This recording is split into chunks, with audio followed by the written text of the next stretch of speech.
요한계시록에 대한 여러 가지 부담과 어려움들은 이제 여러 가지 강의와 세미나를 들으시면서 많이 달라지셨을 거라고 생각을 합니다. 요한복음의 시작은 소아시아 지역에 있는 7개 교회에 편지한 이야기로 시작되고 있는데, 여기 지도를 보시면 요한이 밤모섬에 갇혀 있었잖아요. 유배되어 있었고, 편지의 순서가 에베소, 서모나, 버가모, 두아디라, 사데, 빌라델비아, 라오디게아 이렇게 지역으로 이렇게 편지를 이렇게 돌려서 보냈기 때문에 그렇게 됐다고 하고, 또 잘 보시면 주황색 라인은 도로입니다. 도로. 모든 길은 로마로 통한다고 했잖아요. 로마가 저렇게 길을 잘 닦았는데 도로가에 있는 교회들을 중심으로 해서 편지가 갔다고 해요. 그러면서 저는 예수님이 요한을 통해서 이제 교회들에게 편지를 한 거잖아요. 그렇죠? 예수님은 왜 교회들에게 편지를 하셨을까? 이것이 요한계시록의 핵심 주제가 아니겠습니까? 그렇죠? 우리가 잘 아는 것처럼 로마 사회는 이 요한계시록에서 바벨론이라고 표현되고 있어요. 은유법을 쓰고 있는 거죠.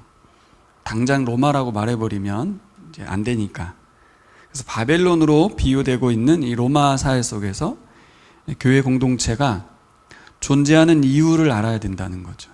왜 우리는 이 바벨론 속에서 교회로 살아야 하는가? 또 하나는 교회가 존재하는 방식에 대해서도 말하고 있습니다.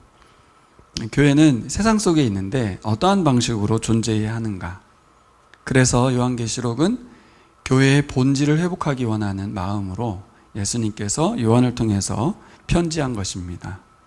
교회의 모습이 어떤 모습이어야 되고 교회는 무엇을 추구해야 되는지, 이 표현들이 바울 서신들에 많이 있거든요.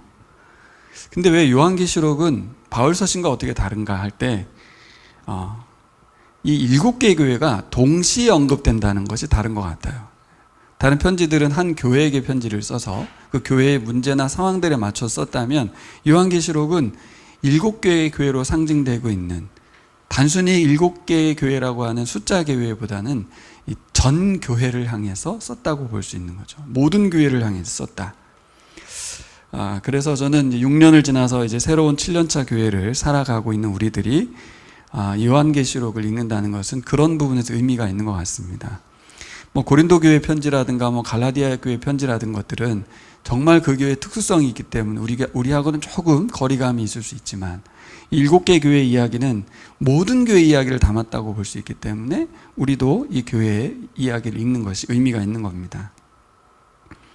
저는 그러면서 이번에 묵상할 때 제일 첫 번째로 생각했던 게 뭐냐면, 일단 교회부터 살펴보고 와야 되겠네요. 이게 교회 7개의 소개인데 기가 막히게도 이게 그냥 지역적으로 순회하느라고 이렇게 기록됐다는 거 아니에요?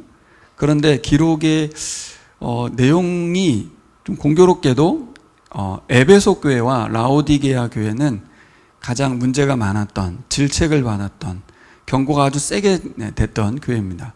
라오디게아 교회는 칭찬도 없는 그런 교회가, 두 교회가 양 사이드에 있고요. 그 다음에 빨간색으로 있는 서마나와 교회와 빌라델비아 교회는 칭찬을 받은 교회예요. 그래서 모범적인 교회이고, 버가모, 두아디라, 사데 교회는 일반적인 교회의 모습을 갖고 있다고 볼 수 있는 거죠. 그럼 이제 버가모, 두아디라, 사데 교회는 서모나와 빌라델비아를 닮아갈 것인가, 아니 에베소와 라오디게아로 갈 것인가에 대한 기로에 서 있다고 볼 수 있는 거죠. 이렇게 7개 교회가 문학적으로 배치됐는데 또 내용을 보면 순서대로 이렇게 있었어요. 좀 공교로운 부분이 좀 있습니다. 저는 이 편지를 읽으면서 두 가지를 생각했어요. 분명히 예수님께서 하시는 말씀인데, 교회들이 이 편지를 받았잖아요. 당시 교회들이. 그리고 받으면 글자 아는 분이 별로 없었어요. 그래서 글자를 아는 분이 읽어줬을 겁니다. 그럼 성도들은 그것을 듣는 거예요. 그래서 읽고 듣고, 그런 다음에 그들은 어떤 반응을 보였을까 하는 겁니다. 이 교회들의 편지를 읽었을 때 이 질문은 뭐냐면 이런 거예요, 여러분. 7개 지역 교회들에게 편지를 보냈잖아요. 근데 이게 7개의 교회 이야기 모두를 한 교회씩 다 읽고 있는 거예요. 남의 교회 이야기를 또 읽는다 그 말이에요. 이해되시죠? 자기 교회 이야기만 읽는 게 아니에요. 회람서신이어서 이 편지 내용 자체를 읽으면 다른 나머지 6개 교회 이야기도 다 들었을 텐데, 그렇다면 서로 다른 지역교회가 예수님 말씀을 들으면서 아주 자연스럽게 비교될 거 아닙니까? 우리는 칭찬받았고 쟤들은 직책을 받았고 쟤는 칭찬도 하나도 없고, 서운할 수도 있고요, 억울할 수도 있었겠다, 이런 생각이 드는 거죠. 반대로 이 편지를 읽으면 사람들의 반응이 우리들의 이 문제점들을 이렇게나 명확하게 파악하고 계시구나. 무섭죠. 그렇죠? 아주 무서운 이야기입니다. 누가 신고했는지 모르는데 예수님께서 우리 교회의 상황을 제대로 알고 아주 그냥 팩폭을 날리고 있는 이런 내용들. 그러면 교회들은 그 말씀을 듣고 말씀하신 대로 회개하고 돌아서야 될 것인가? 예? 또 하나는 예수님이 진짜 우리 교회의 주인 맞구나, 우리에 대해서 너무 잘 알고 계시구나 라고 수용했을 것인가? 딱 2가지밖에 없겠죠. 뭐 3가지라면 그냥 무시하는 걸 텐데 무시는 안 했을 것 같아요, 제가 보기엔. 굉장히 화가 났든지 아니면 회개하면서 돌이켰든지 둘 중에 하나가 아니었을까? 여러분은 어디에 방점이 좀 찍힐 것 같습니까? 모르죠. 상상에 맡겨져야 될 부분입니다. 왜냐하면 어떤 반응을 보였는지 성경에는 안 나와 있으니까. 그래서 2번째가 더 중요한 거죠. 그들은 어떻게 했는지 우린 잘 모르지만 나는 어떻게 이 말씀을 읽을 것인가, 받아들일 것인가. 우리 교회는 이 7개 교회의 편지를 어떻게 읽고 어떻게 듣고 어떻게 반응할 것인가 하는 겁니다. 근데 제가 여러분도 계시록 읽으면 가장 많이 읽는 부분이 7개 교회 이야기잖아요. 그리고 잘 기억에도 남고, 그 뒷부분들은 뭐 너무 상상 판타지 내용이 많아서 잘 기억에는 안 나잖아요.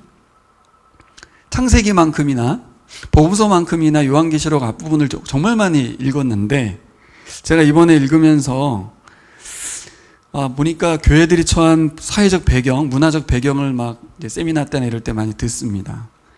또 칭찬의 내용, 질책을 받은 교회 막 구분하고요. 정보를 많이 제공해 주고 있습니다. 7개 교회에 대해서. 그래서 공부만 하고 끝나는 게 아닌가? 이게 그러니까 그렇다는 얘기구나. 이 교회는 질책을 받았구나. 이 교회는 이렇게 나쁜 교회였구나. 이 교회는 칭찬을 받았구나 하면서 정보만 얻고 마는 그런 읽기를 하고 있지는 않았는가? 라는 생각이 들었습니다. 그래서 이 앞에 있는 이 말씀이 그래서 써 있는 것 같아요. 요한계시록을 읽으면서 저와 우리 교회를 향한 메시지로 잘 들리지가 않는 문제는 뭔가 하는 거죠. 귀 있는 자는 성령이 교회들에게 하신 말씀을 들을지어다 그랬거든요. 들을 귀가 없는 상태가 아니었는가 하는 거죠. 소아시아 지역에 실제 존재했던 교회들도 들을 귀가 있어야 됐지만, 오고 가는 모든 세대에서 요한계시록을 읽는 교회들이 들을 귀가 과연 있는 것인가? 진짜 이게 우리에게 하신 말씀이라는 것을 알고 있는가? 그걸 캐치하지 못하면 들을 귀가 없는 거잖아요. 그렇죠? 요한계시록 1장 3절에 이 말씀이 있습니다. 같이 읽어볼까요? 이 예언의 말씀을 읽는 사람과 듣는 사람들과 그 안에 기록되어 있는 것을 지키는 사람들은 복이 있습니다. 네. 그동안 읽기도 했고 듣기도 했는데, 설교도 많이 들었는데 지키는 것에 관심이 있었는가 하는 거죠. 지키는 것, 결국 말씀이 주시는 복을 누리는 것은 지키는 것까지, 그죠? 지키는 사람들이 복이 있는 거예요. 그래서 전 이번 묵상을 좀 더 천천히, 자세히, 그리고 기도하면서 묵상을 해봤습니다. 그동안 7교회를 살필 때 주로 어떻게 보았냐면, 여러분은 어떻게 보셨는지 모르겠는데 예수님이 질책한 부분이 굉장히 자세하고 길게 나옵니다. 분량이 메시지잖아요. 그러니까 더 중점적으로 살피게 되었어요. 근데 놓치고 있는 부분들을 이번에 발견했습니다. 3가지 부분에서 살펴봐야 되는데, 첫 번째는 요한이 편지의 내용을 소개하기 전에 예수님에 대해서 수식합니다. 예수님이 어떠한 분이다, 이야기를 놓치게 되는 거예요. 내용에 집중하고 그 내용의 길이에 집중하다 보면 부정적인 부분만 많이 보는데, 사실은 요한은 그 외에 앞서서 제일 먼저 한 말은 예수님이 7뼈를 붙들고 있다, 금초대 사이를 다니고 있다, 발이 주석 같다. 불꽃 같은 눈을 가지고 있다. 이 표현들을 우리가 좀 봐야 할 것 같습니다. 두 번째는 또 놓치는 게 뭐냐면 교회들마다 칭찬한 부분이 있어요. 긍정적으로 말한 부분들이 있습니다. 근데 이 부분을 진짜 간과하게 되더라고요. 편지 쓴 이유는 무조건 질책을 위해 쓴 것처럼 보이지만 사실은 아니거든요. 그리고 그 칭찬의 내용들에 대해서도 자세히 들여다봐야 되지 않을까 이런 생각이 들었습니다. 그리고 이제 셋째, 질책의 내용을 파악하는 데 있어서 뭐 질책의 내용이 뭐 어렵진 않지만 좀 더 계속 고찰해 봐야 돼요. 왜냐하면 이 질책이 도대체 어떤 문제가 있었는지를 어떻게 파악할 거냐는 거죠. 그래서 그 배경 있잖아요, 배경. 그 지역의 배경. 그 배경에 맞춰서 예수님을 표현했거든요. 그리고 문맥적 표현을 통해서 이 교회가 뭐가 문제인지, 어떤 어려움에 처해 있었는지, 어떤 시험에 들었었는지를 자세히 파악을 할 필요가 있는 거죠. 그래야 오늘날 우리 교회에도 여전히 사단의 세력이든 내부적 분열이든 내부적인 교회를 향한 공격들이 있어서 이 7교회가 전 세계의 교회를 대변한다면 어떤 부분에서 우리가 유사한지 이런 것들을 파악할 수 있어야 될 줄 믿습니다. 그래서 여러분, 교회들이 처한 상황 속에서 문제들을 지적하기도 하고 회개를 촉구하시기도 하는 예수님 말씀을 제대로 반영하고 또 우리가 성장하고 변화되기 위해서는 이 지적하는 내용을 살피는 것도 중요하지만 가장 중요한 건 예수님이 어떤 분이신지, 어떤 마음으로 말씀하셨는지를 우리가 느껴야 될 것입니다. 그 사람이 귀가 있는 사람이죠. 귀는 있어서 다 이렇게 들렸고 눈은 있어서 다 보긴 봤는데 그것이 우리 마음에 와 닿지 않는 것은 예수님이 어떤 분이신지, 어떤 마음으로 예수님 우리를 향하여 말씀하시는지 그것을 먼저 묵상해야 될 줄 믿습니다. 예수님은 교회들의 인내와 성실과 사랑과 헌신에 대해서 알고 계시다고 말씀하고 있거든요. 칭찬받은 신앙에 대한 부분은 예수님의 인정을 마음껏 누려야 되지 않을까? 이런 생각이 들었어요. 그럼 분명히 우리가 칭찬받아 마땅한 것이고 칭찬을 받았으면 그걸 기뻐해야 되는데 뭘 잘못했지? 이쪽에 뭔가 부정적인 부분에 더 많이 신경 쓰게 되는 그 방법은 아닌 것 같아요. 제가 보기엔 오히려 칭찬받은 부분들에 대해서 그것을 살려가고 그리고 질책에 대한 부분들을 아주 경고를 제대로 받아들여서 그것을 고쳐가고 이 두 가지를 해야 될 것입니다. 자, 먼저 우리가 살펴보고 싶은 부분은 9절 말씀인데요. 1장 9절입니다. 2장 9절인가? 잠깐만요. 1장 9절. 1장 9절을 같이 읽겠습니다. 시작. 예수 안에서 여러분의 형제요 예수 안에서 환난과 그 나라와 인내에 여러분과 더불어 참여한 사람인 나 요한은 하나님의 말씀과 예수에 대한 증언 때문에 반모라는 섬에 갇혀 있게 되었습니다. 여기 표현을 보면 예수 안에서 여러분의 형제요 예수 안에서 환난과 그 나라와 인내에 여러분과 더불어 참여한 사람인 나 요한이라고 요한의 수식을 이렇게 길게 말하고 있어요. 이 부분들 우리가 이렇게 훅 지나갈 수 있는데 저는 이 부분이 이번 계시록 묵상에서 가장 뜨겁게 와닿았던 부분입니다. 편지의 수신자인 교회 성도들 향해서 예수 안에서 여러분의 형제다. 누가? 사도 요한이. 제가 사도 요한이면 이렇게 쓰지 않습니다. 어떻게 썼을 것 같아요? 나는 예수님의 마지막 남은 사도다. 이렇게 썼을 것 같아요. 다 죽고 나만 남았고 내가 편지 쓰고 있다. 이렇게 말할 것 같아요. 그러면 어떻게 됩니까?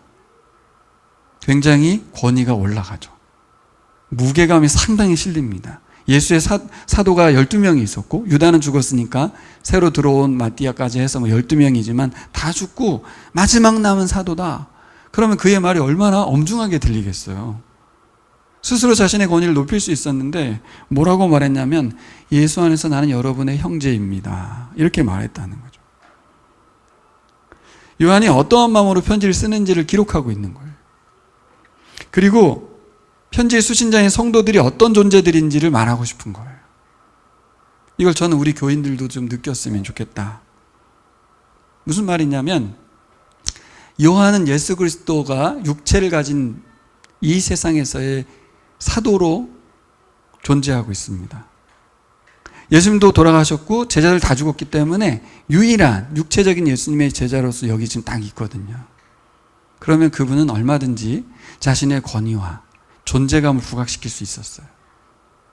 근데 그렇게 하지 않은 이유가 있어요. 왜냐하면 자신만 그런 게 아니라 모든 성도도 자기와 똑같다고 생각하고 있는 거예요. 예수께서 부르신 제자라는 거예요. 다 여러분 모두가 나와 같은 그리스도의 제자입니다. 7개의 성도들 모두가 다 그리스도의 제자라는 걸 강조하고 싶었던 거예요. 그래서 요한은 성도들을 자신의 형제라고 표현을 하고 있습니다. 자, 그럼 이게 어떻게 되냐면 이 요한계시록은 사도 요한이 반모섬에서 예수님한테 직접 들은 메시지잖아요. 바울 서신은 좀 다릅니다. 바울 서신은 바울이 예수님에 대해서 자신의 재능과 은사로 자신의 신학을 기록했어요. 그렇지만 요한계시록은 달라요. 요한계시록은 요한한테만 준 메시지가 아니라 모든 요한과 같은 그리스도를 따르는 모든 제자들에게 예수님이 직접 말씀하신 거예요. 요한은 통로일 뿐이라는 거예요. 이 말씀은 예수 그리스도께서 제자인 당신들에게 주는 말씀입니다. 이 말씀을 한 거거든요. 그래서 제가 편지를 처음 읽었을 성도들의 반응과 자세가 어떠했는지를 궁금한 거예요. 이 편지를 이렇게까지 요한이 설명하면서 쓰고 있는데 교인들은 어떠한 마음 자세로 이 편지를 읽을 것인가? 자기가 어떤 존재인지를 어떻게 인식하느냐에 따라 읽는 게 달라지는 거예요. 저는 이 요한계시록이 엄청 많이 강의되고 있는 또 설교되고 있는 한국 교회가 어떤 마음으로 읽고 들을지 궁금해지더라고요. 그래서 한국 교회라고 확장하지 않고 그냥 우리 교회는 어떨까를 생각하는 게 중요하겠죠.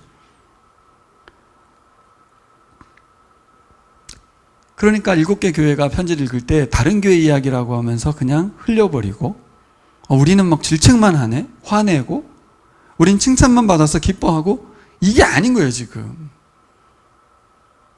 7개 교회도 다 같이 하나의 교회라는 인식을 가져야 돼요. 그렇죠?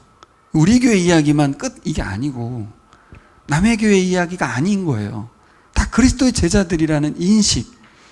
그러니까 7개라는 말 자체가 의미가 없어요 사실은.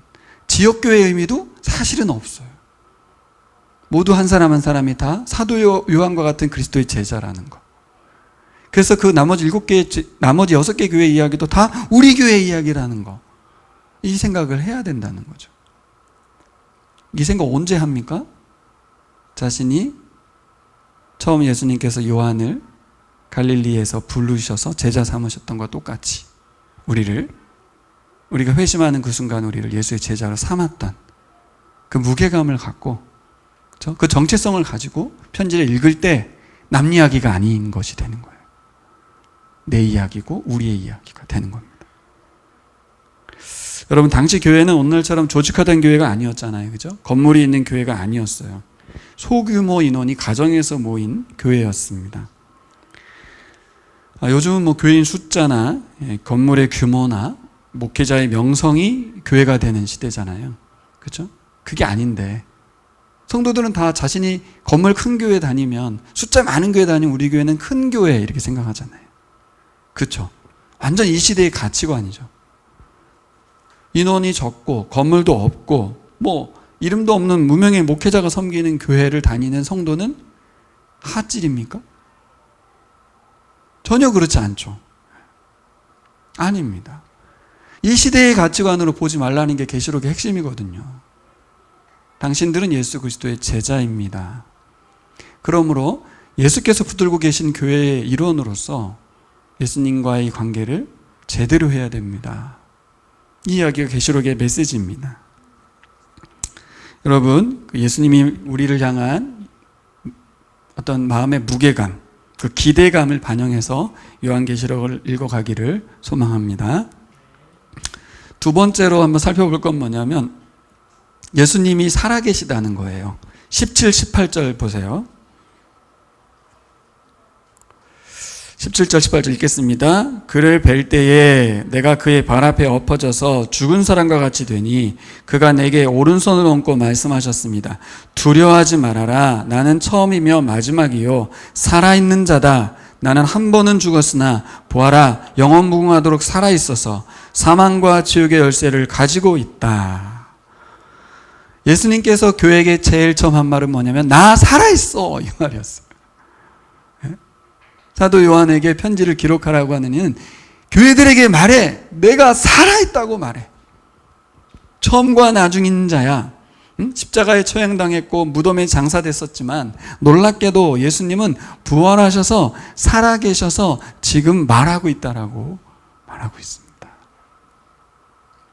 야, 이 말, 이 편지 글을 읽었을 때 교인들의 마음이 어땠을까? 이 생각을 하니까 황제만 살아있는 게 아니에요. 예수를 처형했던 그 황제의 고난에서 예수는 사라진 게 아니라 예수님은 왕의 왕으로, 만왕의 왕으로 지금 살아계시다라고 가서 말하라고. 그때 이제 요한이 어떻게 했대? 납작 엎드려서 고개를 들 수 없어서 무서워 죽을 것 같았다고 했잖아요. 그렇죠. 실존하시는 하나님을 배웠는데 얼마나 두렵고 무서웠겠습니까? 요한은 예수 그리스도께서 온 땅의 창조자고 통치자고 심판자라는 걸 말하고 있어요. 하늘 보좌에 앉으셨고 교회를 이끌고 있고 돌보고 계시다고 성도들에게 말하라는 거예요. 눈에 보이는 실질적인 위협인 로마 황제의 권력과 그들의 문화와 경제적 유혹에 넘어가지 말라는 겁니다. 우리 주 예수님이 진정한 왕이시고 통치자시기 때문에 교회는 참되신 주를 섬겨야 된다고. 주가 퀴리오스, 주. 당시의 주는 황제였는데. 그래서 교회들 향한 편지 서두에 계속해서 예수님에 대한 표현이 계속 나옵니다. 우리에겐 별로 안 와닿지만 당시에 그 사람들은 그 표현이 구약 성경에 있는 표현들을 가져온 거기 때문에 굉장히 뜨거운 마음으로 편지를 읽었을 겁니다. 쉽게 말하면 요한이 지어내는 말 아니다. 예수님이 직접 들려주시는 음성이다 라고 말하고 있습니다. 자, 그렇다면 결코 허투루 넘겨서는 안 되는 말씀인 거죠. 그래서 우리도 세상의 말이 얼마나 두렵습니까? 무섭죠. 세상이 해주는 말을 막 들을 때마다 마음이 막 흔들리잖아요. 그렇게 살면 안 돼. 준비 잘해야 돼. 투자도 많이 해야 되고 정보도 알아야 되고 시대에 떨어지면 안 돼. 처음 SNS가 나왔을 때, 트위터와 페이스북이 나왔을 때 조영수 목사님을 제가 도와드리고 막 그랬거든요. 블로그도 마찬가지입니다. 그 개념을 이해를 못 하겠는 거예요. 블로그가 뭐야? 그때 정말 답답했어요. 나만 뒤처지는 거 아니야? 그래서 막 SNS 막 계정 만들고 들어가서 써보고 이게 어떤 기능을 하는 건지 알아보고 막 그랬는데 지금 보면 사실 별것도 아닌데 너무 뒤떨어질 것 같아서 시대를 막 따라가야 된다는 생각에만 연연했죠.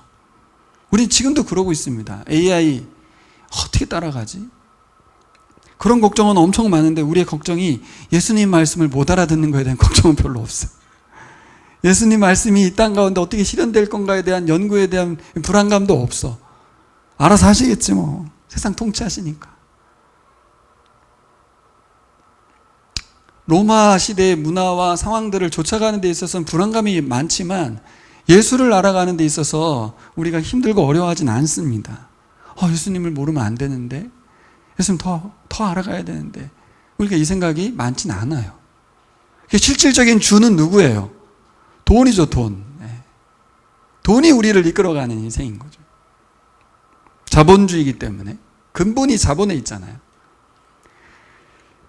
진짜 우리 성도들과 교회가 예수가 주라는 생각 속에서 예수의 가치관, 예수님께서 지향하시는 바를 더 알고 그것을 모르면 안 된다는 그런 두렵고 떨리는 마음으로 살아가야 될 줄 믿습니다. 자, 세 번째로 살펴볼 건 뭐냐면 예수님이 알고 계시다는 거예요. 여러분들이 잘 안 봤을 것 같아서 말씀을 쭉 찾아가면서 읽겠습니다. 에베소 교회 2장 2절로 3절 같이 가보겠습니다. 같이 읽겠습니다. 나는 내가 한 일과 내 수고와 인내를 알고 있다. 여기까지요. 네. 나는 알고 있다. 이 말씀이 저는 계속 들어왔습니다. 이 말을 예수님이 그냥 하는 말이 아닌 거죠. 교회를 향하여 내가 알고 있다. 그렇죠? 한 일만 알고 있는 게 아니라 교회를 알고 있는 거예요. 네가 약한 자들을 참고 내버려둘 수 없었던 것과 사도가 아니면서 사도라고 지칭하는 자들을 시험하여 그들이 거짓말장임을 밝혀낸 것도 알고 있다. 에베소 교회가 얼마나 교리 논쟁에서 치열하게 싸워가지고 승리했는지 주님 알고 있다는 거예요. 발버둥 쳤던 거 다 알고 있다는 거예요. 너는 참고 내 이름을 위하여 고난을 견뎌냈으며 낙심한 적이 없다. 사실 에베소 교회가 예수님께로부터 질책을 아주 심하게 받은 교회지만 이 칭찬받은 내용만 해도 저는 엄청난 것 같아요. 이 교회는 대단한 교회입니다. 참고 내 이름을 위하여 고난을 견디고 낙심한 적이 없어요. 문제는 이것이 이제 자신들의 자랑이 되고 공로가 되면서 문제가 됐겠죠. 서머나 교회는 2장 9절에 10절입니다. 눈으로 보시면서 가겠습니다. 시간상. 나는 내가 당한 환난과 궁핍을 알고 있다.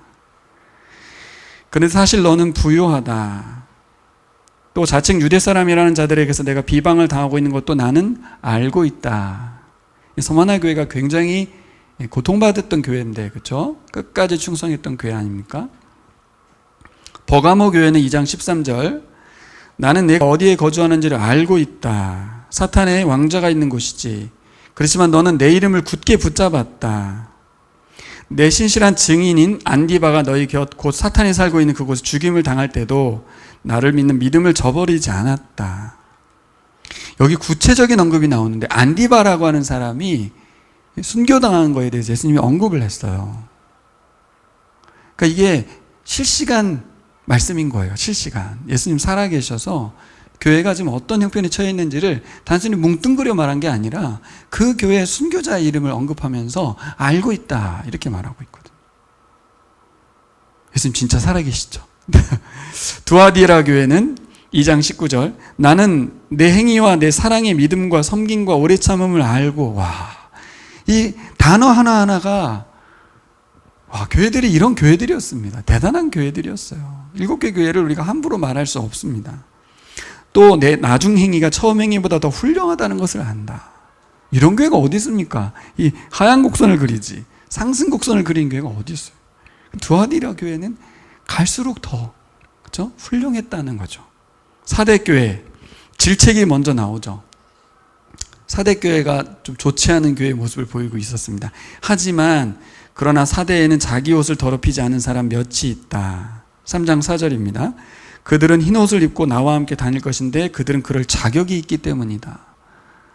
정말 많은 수가 교회로서 정체성을 놓쳤지만 그 중에 몇몇 소수의 의인들이 예수님을 닮은 제자의 모습을 보였다는 걸 알고 있다라고 말하는 거죠.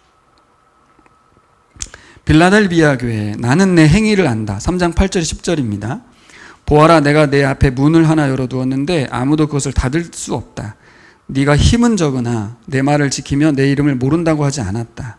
10절에 가면 인내하라는 내 말을 내가 지켰으니 온 세상에 닥쳐올 시험을 받을 때에 나도 너를 지켜주겠다. 빌라델비아 교회는 인원이 되게 작은 교회였고 적은 능력을 가진 교회였지만 굉장히 큰 영향력을 발휘했던 것 같고 예수님께로부터 어떤 약속을 받았냐면 나중에 시험 당할 때 내가 꼭 지켜줄 거야 라는 약속도 들었습니다. 라오디게아 교회는 칭찬이 전혀 없었던 전무한 교회였습니다. 여러분 어떻게 다가오세요? 제가 지금 문제 있는 부분을 전부 얘기하지 않고 가슴 뜨거워지지 않습니까? 교회들이 저 교회가 이렇게 저렇게 정말 신실하게 하나님 앞에 서 있구나. 예수님이 이걸 알고 있다는 것에서 여러분 꼭 믿으시기를 바랍니다. 제가 적용해 왔습니다. 나무 아래 교회는 하면서 우리 교회는 예수님은 우리 교회에게 어떤 부분을 칭찬하실 것인가? 여러모로 참 많은 칭찬을 받을 것 같다는 생각이 듭니다. 아까 박일남 집사님 기도문에도 나오지만 신앙을 지킨다는 것은 교회를 섬기는 것이고 교회를 섬기는 것을 통해서 하나님 나라를 확장해 가는 것입니다. 근데 우리 청년은 우리 수환 형제 혼자 있지만 우리 집사님들이 계속 그 자리에서 신앙을 성장시키고 주님을 사랑했기 때문에 뒤에 오는 청년들도 성장했다고 볼 수 있어요. 굉장히 중요하죠. 저는 빌라델비아 교회의 편지 읽으면서 공감이 좀 됐습니다. 왜냐하면 여기가 이제 인원이 작았기 때문에. 이 적은 능력이란 말은 소수의 인원이란 말도 되고, 근데 그들은 주님의 말씀을 지켰다고 했고 주님의 이름을 배반하지 않았다고. 소수의 인원이었지만 사회적인 영향력을 미치는 그런 인사도 없었던 것 같아요. 좀 미력했던 사람들인 것 같아요. 하지만 예수님은 알고 있다는 거예요. 중요한 게 뭐냐? 주님의 말씀을 지켰다. 이런 표현은 정말 놀라운 표현이죠. 믿음을 포기하지 않았다. 그리고 신실했다. 빌라델비아 교회는 정말 부럽습니다. 얼마나 인내하며 말씀에 순종했는지 또 인내를 3장 10절에 또다시 언급합니다. 이 교회가 얼마나 인내했는지. 저는 우리 교회가 담임 목회자로서 제가 해드릴 수 있는 건 많지 않지만 저는 빌라델비아 교회의 이 칭찬이 우리 교회들을 향한 것이라고 저는 받아들일 수 있다고 생각합니다. 자, 정리해 보겠습니다. 칭찬받은 내용들을 전체적으로 보면 뭡니까? 로마 사회 속에서 여러 박해가 있었고 사회 경제적인 유혹이 있었습니다. 유대인들의 공격과 위협이 있었습니다. 근데 굴하지 않고 믿음을 지켰다는 거예요. 근데 이렇게 믿음을 지켰다는 것을 뭘로 평가하지? 어떻게 드러났지? 믿음을 지켰다는 것을? 뭘로 평가할 것 같아요? 믿음을 지켰다. 어떻게 드러나죠? 세상 속에서? 그 공동체가 어떻게 된 거예요? 흩어지지 않은 거죠. 공동체가 무너지지 않았다는 게 믿음을 지킨 거죠, 결과적으로. 그죠? 더 나아가면 어떻겠어요? 예수 그리스도를 믿는 믿음을 가진 자들, 회심자들이 더 늘어났다고 볼 수 있는 거죠. 그렇죠? 그거 아니면 뭘로 평가를 할 거예요? 결국 교회로서 계속 교인으로서 그리스도의 제자로서 그 삶을 지켜냈다는 거죠. 이제 여기서 이제 키워드를 찾아야 돼요. 그들은 그런 유혹과 핍박, 박해가 있었음에도 불구하고 어떻게 인내할 수 있었는가? 이 문제를 찾아야 되는 거죠. 또 어떻게 교회에 사람들이 더 올 수 있었는가? 더 하나님 나라 백성으로 더 많은 사람들이 몰려들었는가? 그렇죠? 어떻게 그게 가능했겠습니까? 그게 이제 본질적인 부분에서 질책에 해당되는 부분에서 우리가 한번 살펴봐야 되는 거예요. 교회들마다 칭찬만 받았다는 얘기는 알겠는데 질책 부분은요? 없었던 빌라델비아 교회는요? 다른 교회의 질책 부분들이 거기에는 없는 거잖아요. 그렇죠? 그러니까 그것들을 했다는 얘기예요. 그러니까 질책을 받은 부분들에 대해서 잘 살필 필요가 있는 게 그 빌라델비아 같은 교회, 서머나 교회 같은 교회들은 칭찬만 받았잖아요. 뭐예요? 질책받을 일이 없었다는 건 뭐예요? 다른 교회들이 질책받은 일들이 그 교회에서는 안 일어났다는 얘기잖아요. 그럼 잘했다는 이야기죠. 그래서 오늘 딱 두 가지 교회만 살펴보고 싶습니다. 가장 핵심적으로 문제가 됐던 교회가 에베소 교회잖아요. 그렇죠? 에베소 교회의 핵심은 뭐예요? 처음 사랑을 버렸다는 거죠. 그리고 마지막 교회는 뭐예요? 라오디게아 교회잖아요. 거기는 어떤 표현이 있었습니까? 예? 차든지 뜨겁든지 해라. 이 두 표현을 한번 살펴보려고 해요. 처음 사랑을 버렸다. 2장 4절에 나오죠?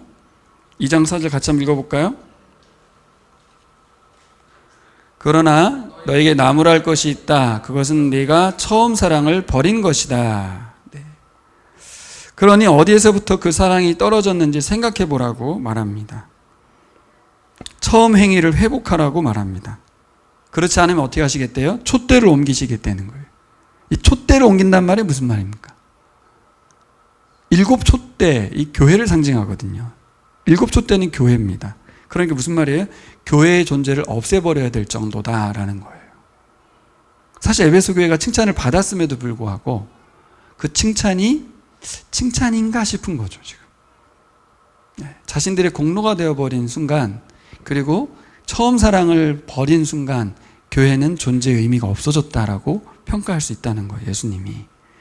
주인이신 예수님이 직접 한 말이에요. 촛대를 옮기겠다. 너희 교회는 더 존재하기가 애매한데 교회 이제 그만해야 될 것 같은데 라는 말이라는 거예요. 그러니까 얼마나 세게 말씀하신지 알겠죠. 이 편지 읽었던 사람들이 어떤 반응이었을지, 우리가 이렇게까지 수고했는데 이게 무슨 소리야 이렇게 했을지, 아니면 어떻게 했을지. 에베소 교회는 장점이라면 뭘까요? 주의 이름과 진리를 지키기 위해서 어떤 희생도 마다하지 않고 굉장히 열심히 신앙생활했던 교회인 것 같아요. 헌신도 있었고 인내도 있었고 거짓과 악을 용납하지 않고 단호한 엄청난 칭찬을 받았거든요. 근데 진리를 위해서 사력을 다해 싸웠는데 뭐가 없어요? 사랑으로부터 멀어졌다는 거예요. 그러니까 정통성 있는 교회를 지켜내려다가 예수님의 사랑과 은혜를 놓쳐버렸다는 거예요. 그래서 여러분도 다 묵상했을 텐데 처음 사랑을 버렸다는 말이 무슨 말입니까? 어떻게 묵상하셨어요? 대부분은 이제 예수님 처음 만났을 때 뜨거운 구원의 감격을 잃어버렸다 이렇게 이제 해석을 하잖아요. 그거 잊어버렸다는 말인가? 그럼 좀 반대 질문도 가능하죠. 그러면 우리들이 그걸 계속 갖고 있어? 그게 어떻게 계속 가능해? 어떻게 생각하십니까? 처음 사랑을 계속 지키는 교인이 있나요? 없어요? 처음 사랑이라는 말에 좀 숨겨진 의미는 이게 감정이나 흥분이 아닙니다. 처음 사랑을 잃어버렸다는 말을 그렇게 따지면 그 첫사랑의 감격을 어떻게 끝까지 가져가요? 그건 불가능한 거예요. 그렇게 적용하기엔 좀 그래요. 그리고 여러분, 처음 사랑은 우리가 신앙의 처음이기 때문에 엄청 강렬하게 첫사랑 다가오잖아요. 그 느낌이 계속 반복되려면 그때로 돌아가야 되거든요. 근데 그때는 왜 뜨거웠습니까? 예수님이 십자가에 죽으시고 날 사랑한다는 그 하나만으로 모든 게임 끝이었기 때문에 뜨거웠던 거죠. 근데 지금은 그게 아니거든요. 그러니 처음 사랑이 반복될 리는 없어요. 그런 일은 없어요, 제가 보기엔. 뭘 말하는 걸까? 이건 뭐냐면 예수 그리스도와의 친밀한 관계가 사라졌다는 말인 거예요.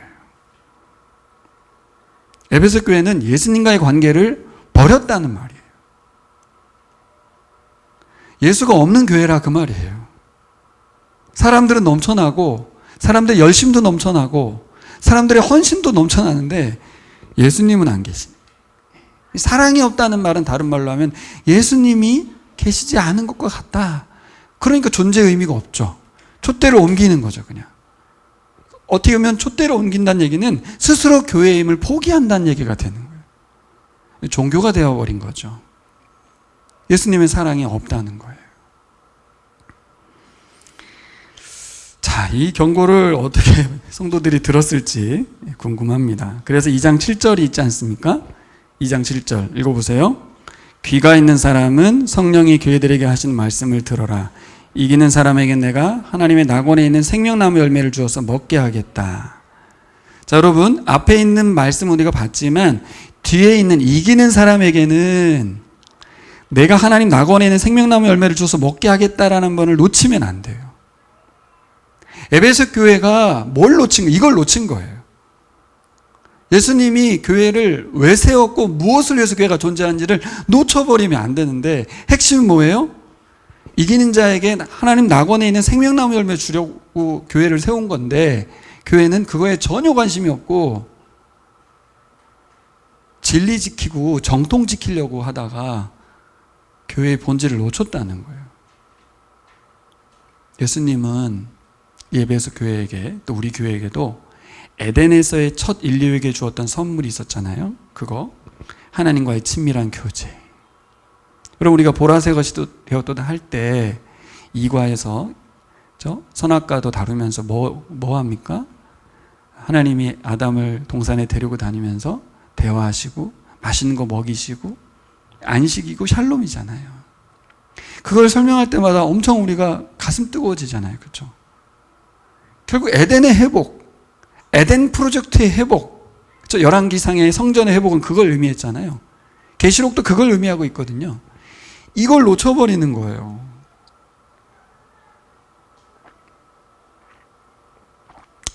세상 속에서 하나님 나라를 가꾸면서 하나님 형상으로서 소명을 감당하는, 주어진 사명이 뭐였어요? 생육하고 번성하고 땅에 충만한 거였잖아요.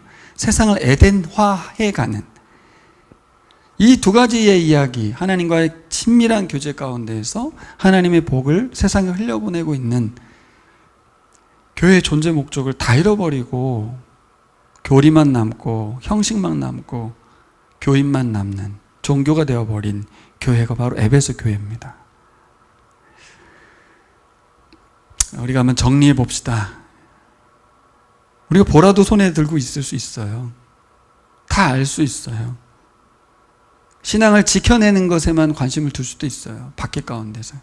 그게 아니라 우리에게는 처음 사랑인 예수님이 처음 관계 맺었던 그 관계는 영원히 지속되기 때문에 예수님과의 이 관계, 묵상하는 시간에, 예배하는 시간에 예수님이 나에게 다가와 계시고 함께하고 계심을 누려야 될 줄 믿습니다. 이걸 놓치면 다 놓치는 거라는 거예요. 그 은혜에 감복해서 헌신하면서 사랑하고 섬기고 있는지, 은혜 때문에 봉사하는지 봉사해서 은혜를 얻기를 원하는지, 이 둘 차이입니다. 완전 다른 거예요.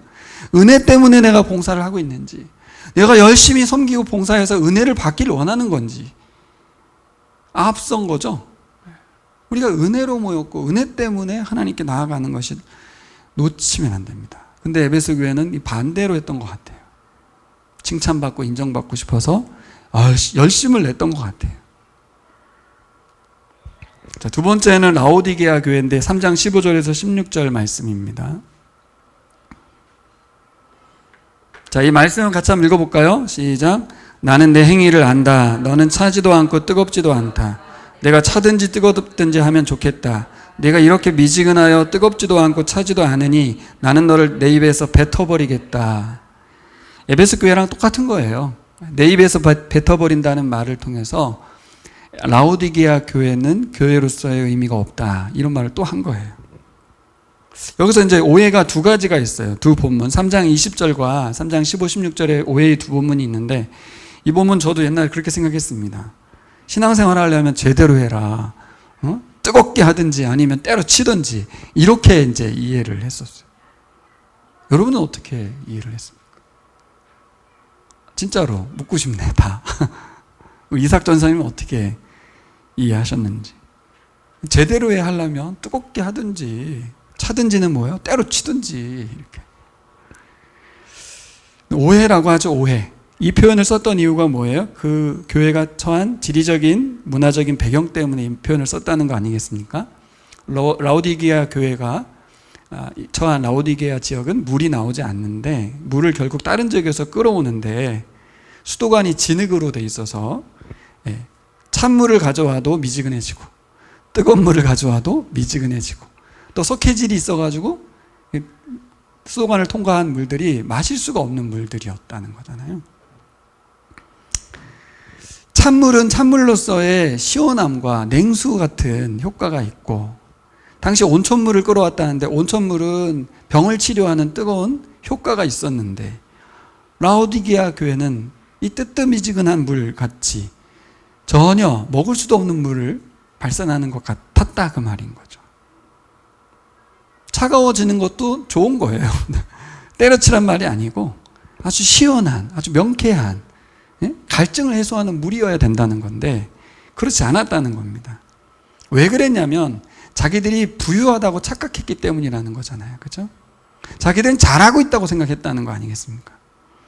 근데 예수님 뭐라 그래요? 거꾸로 너희는 교회는 가난하다, 눈이 멀었다, 벌거벗었다, 이렇게 말했다는 거예요. 눈 멀었다는 말을 통해서 안약을 바르라고 하죠. 당시 그 지역의 안약이 굉장히 효과적이었던 지역이어서 눈에 안약을 좀 발라라. 수위가 굉장히 높이 질책이 가해진 교회가 라오디게아 교회였습니다. 예수님 교회를 사랑하기 때문에 책망하시고 징계를 합니다. 뭐라 그래? 열심을 내라, 회개해라, 이렇게 막 말을 했습니다. 3장 20절, 우리가 아주 유명한 말씀이죠. 같이 읽어볼까요? 3장 20절 시작. 보아라, 내가 문 밖에 서서 문을 두드리고 있다. 누구든지 내 음성을 듣고 문을 열면 나는 그에게로 들어가서 그와 함께 먹고 그는 나와 함께 먹을 것이다. 네. 이 말은 대표적으로 예수님 안 믿는 분들을 회심시키는 데서 영접의 본문으로 사용하고 있는데, 내용상으로는 뭐냐면 예수님을 믿는 사람들은 모여서 성만찬을 했다는 거 아니겠어요? 빵과 포도주를 나누는, 예수님이 기념하라고 했으니까. 근데 그들이 자신들끼리 빵과 포도주를 나누는 성만찬을 하고 있었는데 예수님 무슨 말을 했냐면 거기에 나는 없다. 예수님 문 밖에서 문만 두드리고 계시다고. 나 들어가고 싶은데 너희들끼리 먹지 말고 나와 같이 먹자, 이런 얘기를 하는 거죠. 예수님은 계속 만찬의 자리에 들어가고 싶다고, 거기에 내가 주인이고 싶다고 문을 두드리고 있다는 거예요. 이럴 수 있다는 거죠. 교회가 참 예수 없는 교회라는 거죠. 예수는 없고 형식이 있고 그의 가르침을 따르는 전통은 있는데 예수님 문 밖에서 문 두드리고 있다고. 누구든지 이 말 있잖아요. 단 한 사람이라도 나를 주인으로 모시고 하면 나 들어가서 먹을 거야 라고 할 정도로 누구든지란 말 속에는 아무도 없었단 말이 되는 거예요. 와, 이게 참 심한 말이죠. 누구도 예수에겐 관심이 없고 예수의 전통에만 관심이 있었다는 얘기가 되는 거니까 라오디게아 교회가 얼마나 차지도 않고 뜨겁지도 않은, 전혀 예수에겐 관심 없는 교회였다는 것을 볼 수 있습니다. 에베소 교회와 라오디게아 교회의 공통점은 뭐예요? 네, 교회의 주인이신 예수님이 빠졌다는 거예요. 교리만 있고 사랑이 없는 에베소 교회. 교회로 모이긴 하는데 전혀 영향력은 없는, 성만찬만 있는 교회. 근데 거기에 성만찬의 주인이신 예수님은 없는, 다른 말로 하면 사람들이 중심이 되어 있는 교회라고 볼 수 있겠죠. 자, 한번 정리해 보겠습니다. 오늘 말씀. 다른 교회들의 이야기는 다 묵상하셨을 테니까. 여러분, 칭찬받고 있다는 거는 좋은 겁니다. 지속적으로 감당하고 상승시켜 가야 될 것 같아요. 질책받은 부분은 회개하고 돌이키라고 분명히 말씀하셨거든요. 이 문제는 이 질책에 대해서 아까 제가 서두에 말한 것처럼 남의 교회 이야기, 7개 교회가 그렇게 받아들일 수 있었던 것처럼 옛날 그 교회 이야기로 생각하지 않고 어떻게 우리 이야기, 내 이야기로 적용할 수 있을까 하는 겁니다. 그래서 3가지를 한번 생각해 봤습니다. 첫 번째는 들을 귀가 있어야 들리는 거겠죠. 예수님도 그렇게 말했지 않았습니까? 들을 귀는 자는 들어라, 이 말씀 하셨거든요. 요한이 이걸 가져온 거예요. 아무리 성경 읽고 해석하고 실천하려고 해도 들을 귀가 없으면 하나도 안 들리는 거예요. 이 들을 귀를 놓고 간구해야 될 텐데요, 저는 이게 솔로몬이 구했던 듣는 마음과 같은 것 같아요. 듣는 마음을 주세요. 그리고 들을 귀를 가진 사람은 누굴까요? 어떤 사람이 들을 귀가 있는 걸까요? 이것은 그 말씀하시는 분을 사모하고 사랑하는 사람이 들을 귀가 있는 사람인 거예요. 내가 안 들리고 있다면 예수님을 사모하고 사랑하고 있는가? 이 말씀을 들었음에도 지키지 않는 이유는 뭐예요? 그 예수님과의 관계, 예수님 살아계시다는 것을 모르는 거고, 성령이 나에게 한 직접적인 메시지라는 걸 놓치는 거고, 그리고 우리가 사도가 말한 것처럼 요한이 우리에게 형제라고 말했던 것처럼 예수가 우리를 제자라고 인식하고 있음에도 우리는 예수님 제자로 안 살고 있다면 안 들리는 거죠. 안 들리는 거예요. 예수님께서 나와 우리 교회를 사랑하셔서 하는 말씀이라는 것을 알아야만 들립니다. 그렇죠? 저도 그래서 이번에 계시록을 묵상하고 기도하면서 예수님 이렇게까지 교회를 사랑하시고 교회를 위해서 십자가를 지신 것을 믿고 감사합니다, 이런 기도를 하게 되더라고요. 두 번째는 이제 성령이 하시는 말씀이라는 거요. 요한의 말이 아니라는 거. 예수의 영이 직접적인 메시지라는 거. 그래서 아주 무겁고 영광스럽게 들어야 된다는 거죠. 이 말씀 왜 드렸냐면 사도 요한이 계시록을 이렇게 환상 중에 듣고 보았을 때 얼마나 영광스럽겠습니까? 근데 이것이 나도 사도 요한처럼 오늘 말씀을 읽고 들어야 될 거 아닌가? 같은 존재니까. 세 번째는 가장 중요한 것 같습니다. 예수님에 대해서 잘 알아야겠죠. 요한계시록 7개 교회 편지에 계속 반복되는 표현은 나는 너희들을 안다였어요. 너희는 나를 아느냐? 이렇게 묻는 것 같아요. 나는 너희를 알고 있다. 너희가 한 행위를 알고 있다. 네 교회 그 성도의 순교를 알고 있다. 계속 알고 있다고 말씀하신단 말이에요. 근데 반면 성도는 예수님을 알고 있는가에 대한 거죠. 저는 예수님이 우리를 알고 있다는 걸 알기만 해도 예수님을 아는 거라고 생각해요. 워드플레이 하는 게 아닙니다. 진짜로. 예수님이 우리를 안다는 것에서 우리가 감복하면 끝나는 거거든요. 예수님이 우리를 안다는 것에 대해서 무너지지 못하면 예수님을 아는 게 아니죠. 예수님 나를 알고 있구나. 나의 어떤 부분, 아픔도 슬픔도 죄악도 나의 연약함도 나의 충성도 나의 신실함도 나의 믿음도 나의 사랑도 다 아시는 줄 믿습니다. 이게 예수님을 아는 거예요. 교회들에게 편지할 때마다 예수님에 대한 수식들이 등장하고 있는데요. 그분을 알미 우리를 제대로 알게 되는 것인 줄 믿습니다.